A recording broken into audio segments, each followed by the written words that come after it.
Good morning friends, welcome to ask spoken English academy. आज आपण intermediate level सुरू करणार आहे. इंटरमिडिएट लेवलमध्ये आपण बघणार आहे टेन्सेस. टेन्सेस म्हणजे काळ. मग कोणकोणते काळ आहेत आणि त्याचे सबप्रकार काय आहेत ते पहिल्यांदा बघूया.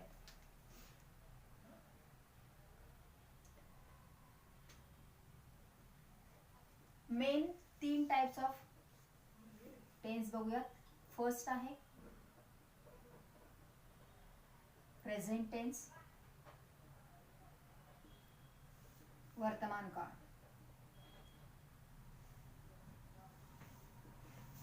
दुसरा आहे पास्ट टेन्स, भूतकाळ. आणि तिसरा आहे फ्युचर टेन्स, भविष्यकाळ. These are the main types.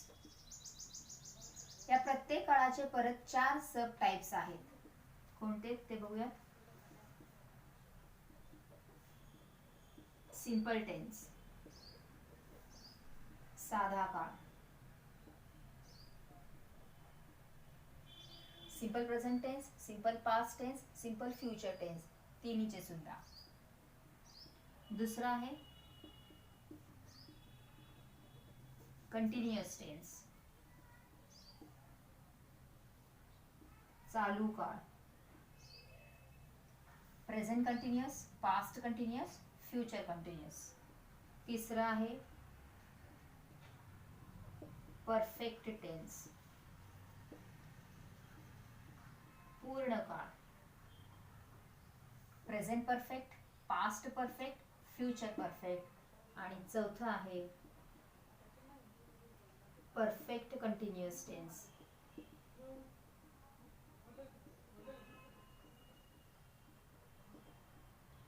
चालू पूर्ण काळ. Present perfect continuous tense, past perfect continuous tense आणि फ्युचर परफेक्ट कंटिन्युअस टेन्स. म्हणजे मेन हे जे 3 टेन्सेस आहेत त्या प्रत्येक तिन्ही टेन्सेसचे आपण काय करणार आहे, 4 सब टाइप्स बघणार आहे. म्हणजे एकूण आपण 12 टेन्सेस शिकणार आहे. काही पुस्तकांमध्ये वगैरे काय केलं जातं किंवा शिकवताना पण काय केलं जातं की पहिल्यांदा सगळे प्रेझेंट टेन्स कम्प्लिटली शिकवले जातात. म्हणजे प्रेझेंट मध्ये सिंपल, कंटिन्युअस, परफेक्ट आणि परफेक्ट कंटिन्युअस. त्याच्यानंतर पास्ट टेन्स घेतला जातो. मग पास्ट मध्ये सिंपल, कंटिन्युअस, परफेक्ट आणि परफेक्ट कंटिन्युअस शिकवलं जातं. आणि मग नंतर फ्युचर मध्ये सिंपल, कंटिन्युअस, परफेक्ट आणि परफेक्ट कंटिन्युअस असं शिकवलं जातं. But now how we are going to learn, आपण शिकणार आहे की पहिल्यांदा सगळे सिंपल टेन्स शिकणार आहे, मग कंटिन्युअस टेन्स शिकणार आहे, मग परफेक्ट टेन्स शिकणार आहे आणि परफेक्ट कंटिन्युअस शिकणार आहे. म्हणजे तिन्ही जर सिंपल टेन्स शिकलो आपण तर नेमका काय फरक आहे तिन्ही सिंपल मध्ये. तिन्ही जर कंटिन्युअस टेन्स आपण जर शिकलो तर नेमकं काय फरक आहे आपल्याला लगेचच कळेल. जर आपण पहिल्यांदा सिंपल शिकलो, मग कंटिन्युअस शिकलो, मग परफेक्ट जर असं शिकलो तर हे अजून कळत असतं की नाही, मग लगेच दुसरा येतो, दुसरा अजून थोडंसं कळत आहे की नाही, तिसरा येतो. त्यामुळे ते ओव्हरलॅप होतं आणि समजण्याचे थोडेसे चान्सेस कमी आहेत. त्यामुळे आपण काय केलेली टेक्निक बदललेली आहे की नाही, पहिल्यांदा आपण सगळे सिंपलच बघूयात. काय त्याचे युजेस आहेत आणि काय डिफरन्स आहे प्रेझेंट मध्ये, पास्ट मध्ये, फ्युचर मध्ये. कंटिन्युअस मध्ये पण काय फरक आहे, काय कॉमन गोष्टी आहेत आणि मग सेंटेन्सेस कसे चेंज होतात हे आपण इन डिटेल मध्ये बघणार आहे. So these are the tenses ज्याच्यामध्ये आपण 12च्या 12 टेन्सेस शिकणार. त्याच्यातला पहिला आज आपण शिकणार आहे तो आहे सिंपल प्रेझेंट टेन्स. ते आपण इन डिटेल मध्ये बघूया. मग आता आपण बघूयात पहिल्यांदा सिंपल प्रेझेंट टेन्स. नावावरूनच आपल्याला कळतात की नक्की आपण काय शिकणार आहे म्हणून.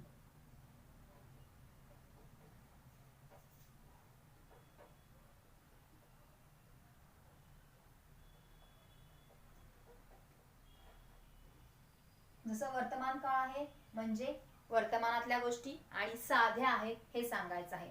Wear we use exactly simple present tense. आपण सिंपल प्रेझेंट टेन्सचा जो वापर आहे तो नक्की कुठं करतो, तर आपण ज्या गोष्टी दररोज करत असतो त्या गोष्टी सांगण्यासाठी आपण ह्याचा वापर करतो. त्याच्यानंतर ना ठराविक वेळेने काहीतरी गोष्टी केले जातात त्या गोष्टी सांगण्यासाठी. काही गोष्टींची आपल्याला सवय असते किंवा सराव असते तर त्या गोष्टी सांगण्यासाठी. त्याच्यानंतर जे युनिव्हर्सल ट्रूथ आहेत, सायंटिफिक रिझन्स आहेत, मॅथमॅटिकल कन्सेप्ट्स आहेत, तर या सगळ्या गोष्टी आपण काय करणार आहे, सिंपल प्रेझेंट टेन्स मध्ये बघणार आहे. कधी कधी आपण गोष्टी सांगत असताना सुद्धा सिंपल प्रेझेंट टेन्सचा वापर करतो. So what is exactly simple present tense तर नेहमी नियमित गोष्टी आपण काय करत असतो त्या सांगण्यासाठी याचा वापर केला जातो. जर तुम्ही कुठलं ग्रामरचं पुस्तक बघितलात किंवा जर तुम्ही कोणी तुम्हाला शिकवत असेल तर तुम्हाला स्ट्रक्चर एकच शिकवलं जाईल की सब्जेक्ट, मेन वर्ब आणि ऑब्जेक्ट. आपण इथं मुद्दामून काय केलेलं आहे, 2 स्ट्रक्चर्स घेतलेले आहेत. जेव्हा आपण टेन्सेस शिकणार आहे तर तिथं स्ट्रक्चर म्हणजे सूत्रानुसार आपल्याला वाक्य करायचं आहे की ह्या टेन्सचं सूत्र असं असायला पाहिजे, दुसऱ्या टेन्सचं दुसरं आहे, तर ते कोणतं आहे ते बघूयात. पहिल्यांदा बघूयात आपण सिंपल प्रेझेंट टेन्सचं स्ट्रक्चर. स्ट्रक्चरमध्ये ऑफकोर्स वाक्याची सुरुवात सब्जेक्टनी होणार आहे. त्याच्यानंतरनं जेव्हा आपण सिंपल प्रेझेंट टेन्स शिकणार आहे तेव्हा आपल्याला क्रियापदाचं पहिलं रूप किंवा मुख्य क्रियापद वापरायचं आहे. त्याच्यानंतरनं कर्म येईल. प्रत्येक वाक्यामध्ये कर्म येईलच असं नाही, डिपेंड्स, काही वाक्यामध्ये प्लेस येतं वगैरे. आणि त्याच्यानंतरनं सगळ्यात महत्त्वाची जर गोष्ट कोणती असेल तर ते आहे टाइम फ्रेम. कधी हे सांगण्यासाठी आपण टाइम फ्रेमचा वापर करणार आहे. मराठी वाक्याचं शेवट कंपल्सरी करतो, करते, करतात नी होतं. फॉर एक्झाम्पल मी शिकवते, तुम्ही शिकता, ते सगळेजण खेळतात. तर end of the Marathi sentence कशाने होणार आहे, त, ता, ते, त या अर्थाने होणार आहे. सिंपल प्रेझेंट टेन्स मध्ये जर आपल्याला काही यूज करायचं असेल तर ते आहे कंपल्सरी क्रियापदाचं पहिलं रूप म्हणजेच मुख्य क्रियापद वापरायचं आहे आणि वाक्याचा शेवट कंपल्सरी टाइम फ्रेमनीच व्हायला पाहिजे. आता तुम्ही म्हणाल की सब्जेक्ट, मेन वर्ब, ऑब्जेक्ट हे एवढं घेतलं तर पुष्कळ आहे का, तर आपण ह्याच्यामध्ये काय करणार आहे, थोडंसं वेगळ्या पद्धतीने सांगणार आहे की जर subject I, we, you, they, these, those किंवा अनेक वचनी करता असेल,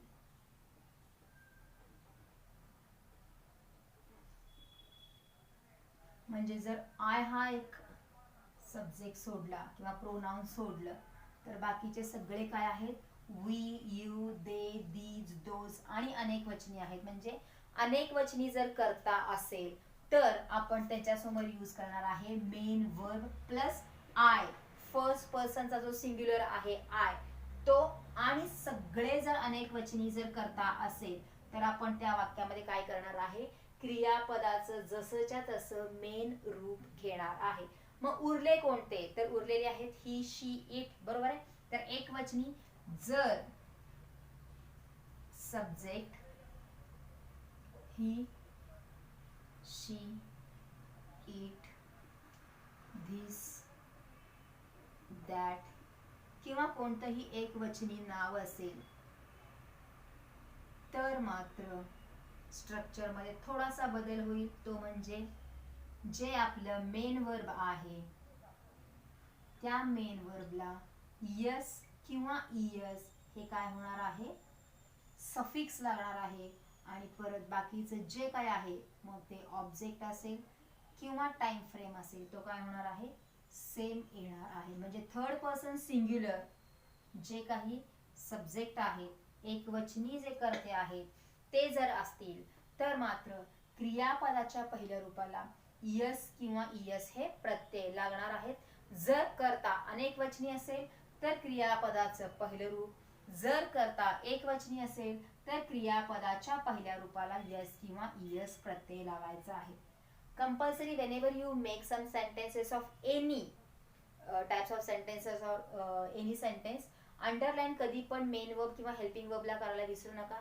आणि जिथे जिथे तुम्हाला टाइम दिसणार आहे तिथे झिगझॅग करायला शिका. म्हणजे जेव्हा तुम्ही रीडिंग वगैरे करत असता ते हायलाइट होतं की हा इथं हे आपण वापरलेलं आहे. अंडरलाइन केलेल्या जेव्हा गोष्टी आपण वाचतो तेव्हा आपल्याला लगेच कळतं की आपण हे क्रियापदाचं रूप वापरलेलं आहे, इथं आपण हे हेल्पिंग वर्ब यूज केलेलं आहे, तर हायलाइट होतं. त्यामुळे अंडरलाइन आणि झिगझॅग करायला विसरू नका. दोन्हीही जे स्ट्रक्चर आहे ते दोन्ही सुद्धा कशाचे आहेत, सिंपल प्रेझेंट टेन्सेसचे आहेत. फक्त आपण सब्जेक्ट नुसार काय केलेले आहेत, दोन वेगळे वेगळे केलेले आहेत. जसं आपण पहिल्यापासूनच शिकत आलेलो आहोत की एक वचनी करता असेल तर एक वचनी क्रियापद किंवा हेल्पिंग वर्ब वापरा, अनेक वचनी करता असेल तर अनेक वचनी क्रियापद किंवा हेल्पिंग वर्ब वापरा. त्याप्रमाणेच आपण काय केलेलं आहे, एक वचनी करता आणि अनेक वचनी करता नुसार दोन वेगवेगळे स्ट्रक्चर्स केलेले आहेत. फक्त हा जो पहिला स्ट्रक्चर आहे ह्याच्यामध्ये जिथं आपण अनेक वचनी करता वापरतो त्याच्यामध्ये फर्स्ट पर्सन सिंग्युलर जो आय आहे तो इथं काय झालेला आहे, ऍड झालेला आहे. बाकी खाली तरी सगळे काय आहेत, एकवचनीच करता आहेत. टाइम फ्रेम मध्ये आपण काय घेऊ शकतो ते बघूया. टाइम फ्रेम घेणं काय गरजेचं आहे, का गरजेचं आहे, तर आपण जर एखादी गोष्ट रेग्युलरली करत असेल, ठराविक वेळेला करत असेल, तर त्याला टाइम हा कंपल्सरी असतो. जसं मी शिकवते हे सेंटेन्स कंप्लीट होत नाही, तर मी दररोज शिकवते, मी सकाळी शिकवते, मी दुपारी शिकवते, मी आठवड्यातून एकदा शिकवते, मी कधीतरी शिकवते, हे जे टाइम आहे ते सांगणं खूप गरजेचं आहे. जसं माझी आई स्वयंपाक करते, कधी करते, माझी आई सकाळी स्वयंपाक करते, माझी आई फक्त संध्याकाळी स्वयंपाक करते, हे टाइम घालणं खूप गरजेचं आहे. तर कोणकोणते टाइम फ्रेम आपण यूज करू शकतो ते बघूया. सिंपल प्रेझेंट टेन्स मध्ये कंपल्सरी टाइम फ्रेम घालणे गरजेचे आहे. तर कोणकोणते टाइम फ्रेम्स आहेत ते बघूया. For example, always, often, never, regularly, occasionally,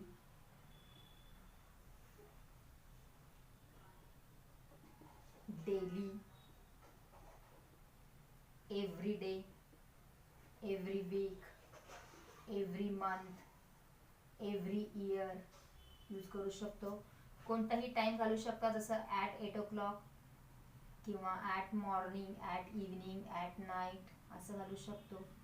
त्याच्यानंतर कोणताही सण घेऊ शकतो, इन दिवाळी, कोणताही महिना घेऊ शकतो, इन मार्च,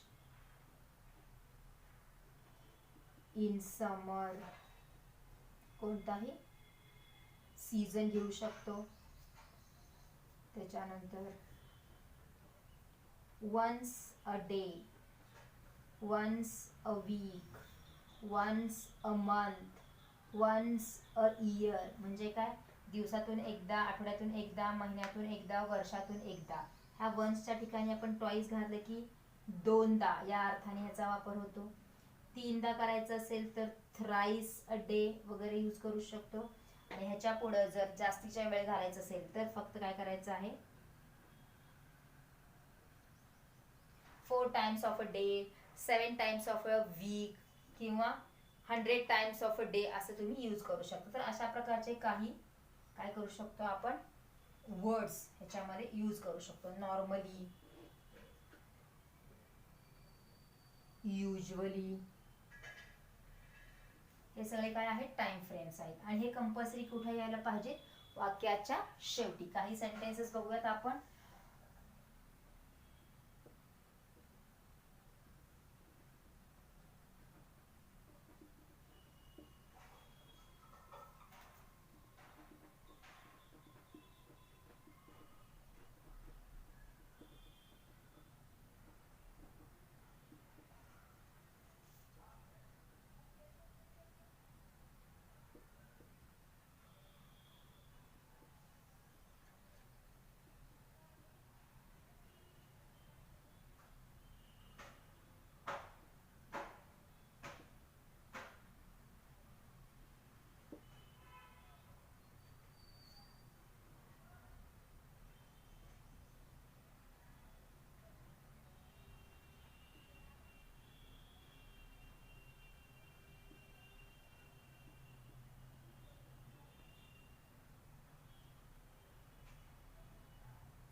काही सेंटेन्सेस बघा.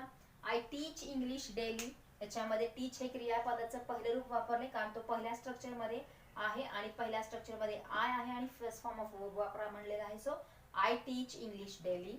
Many students use I card every Monday, प्रत्येक सोमवारी काही भरपूर विद्यार्थी आय कार्ड वापरतात. स्टुडंट्स हे काय आहे, अनेक वचन आहे, सो दे मध्ये गेला म्हणून आपण यूज क्रियापद वापरलेलं आहे, first form. People help each other sometimes, काही वेळेला लोक एकमेकांना मदत करतात. हेल्प अगेन एक वचन घेतलेलं आहे कारण पीपल हे अनेक वचन आहे.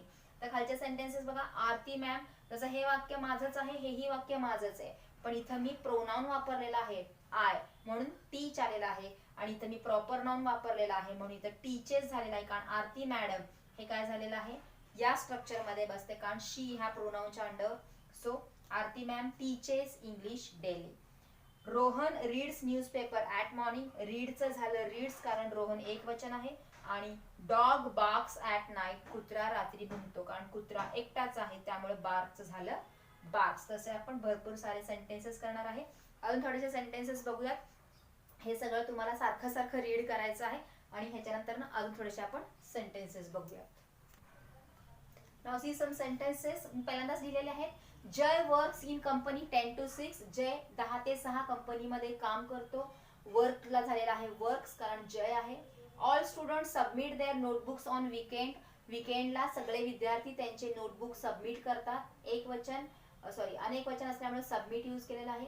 Cat drinks milk at noon, दुपारी मांजर दूध पिते. ड्रिंकचं झालं ड्रिंक्स. पिऊन rings the bell after every 45 minutes. प्रत्येक 45 मिनिटानंतर शिपाई घंटा वाजवतो. एस प्रत्यय लागलेला आहे कारण पिऊन आहे. Players exercise before match. मॅचच्या अगोदर खेळाडू एक्सरसाइज करतात. प्लेयर्स अनेक वचन आहे त्यामुळे फर्स्ट फॉर्म ऑफ वर्ब आलेला आहे. Cow gives milk twice a day. दिवसातून 2दा गाय दूध देते. गाय एक वचन आहे त्यामुळे गिव्स झालेला आहे. Everybody celebrates Diwali once a year. वर्षातून एकदा प्रत्येक जण दिवाळी साजरा करतो. प्रत्येक जण एक वचन आहे त्यामुळे सेलिब्रेट्स झालेला आहे. We go to Pune in every holiday. प्रत्येक सुट्टीमध्ये आम्ही पुण्याला जातो. वी अनेक वचन आहे त्यामुळे गो क्रियापद आलेला आहे. Sunil lies always. सुनील नेहमी खोटं बोलतो. लायचं झालं लाईज कारण सुनील एक वचन आहे. आणि I use headphone while driving. Car चालवता असताना मी हेडफोनचा वापर करते. जिथे जिथे अंडरलाईन केलेले आहे ते सगळे काय आहेत, क्रियापदाचे फर्स्ट फॉर्म किंवा एस प्रत्यय लावलेले आहेत. आणि जिथे जिथे झिगझॅग केलेले आहेत ते सगळे काय आहेत, टाइम फ्रेम आहेत. प्रत्येक वाक्यामध्ये आपण टाइम फ्रेम यूज केलेला आहे. एक वचन कोणतं आहे, अनेक वचन कोणतं आहे, त्याप्रमाणे आपण काय केलेलं आहे, क्रियापदाचं रूप वापरले. क्रियापदाचं रूप इन द सेन्स एक तरी आपण क्रियापदाचं पहिलं रूप वापरलंय किंवा क्रियापदाला यस किंवा ईएस प्रत्यय लावलेला आहे. सो हे जे सेंटेन्सेस आहेत हे बघा आणि अशा प्रकारे सेंटेन्सेस तयार करण्याचा प्रयत्न करा. हे फक्त अफर्मेटिव्ह सेंटेन्सेस होते. पुढच्या व्हिडिओमध्ये आपण निगेटिव्ह सेंटेन्स कसं करू शकतो किंवा क्वेश्चन्स कसं करू शकतो सिंपल प्रेझेंट टेन्सचा वापर करून ते बघूयात. That's all for today. पुढच्या व्हिडिओमध्ये पुढचं टॉपिक.